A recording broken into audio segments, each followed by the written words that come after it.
Le muraliste franco-britannique Seb Toussaint couvre de blanc le mur d'une baraque qui sera ensuite départagée de larges espaces bleus et roses layette. Il y inscrira en arabe le mot avenir.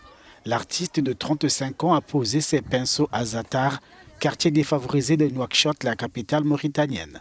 Depuis 10 ans, il parcourt le monde. Son objectif, sortir de l'ombre les zones défavorisées grâce aux fresques. J'ai été surpris dans certains pays de voir que le projet dans le quartier a attiré des artistes qui sont venus dans le quartier pour par exemple tourner un clip de musique ou pour faire un défilé de mode et donc mettre un coup de projecteur sur un quartier dont on ne parle jamais.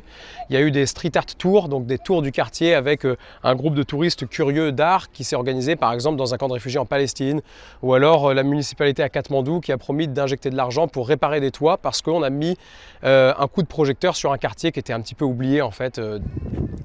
Palestine, Népal, Mauritanie et autres, Seb Toussaint calcule avoir essaimé 222 apostrophes polychromes à travers le monde et considère ces fresques comme un petit rayon de soleil pour des localités plongées dans l'oubli. Ce que je peux apporter, c'est déjà de la couleur dans un environnement où il y en a très peu, donc c'est toujours ça.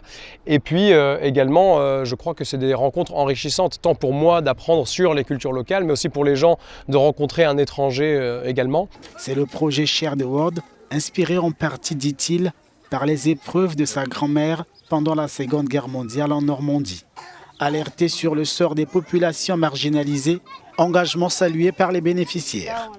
Ils sont venus pour mettre en lumière notre situation, notamment celle des jeunes et leur avenir. Nous avions quelques soupçons sur leur présence, mais très tôt, nous avons compris qu'ils étaient motivés par de bonnes intentions. Ils font du bon travail qui donne de la couleur au quartier et ils s'intègrent rapidement. Mais le métier n'est toujours pas sans danger. Un membre de son équipe a été pris en otage pendant 24 heures et relâché contre rançon en Côte d'Ivoire.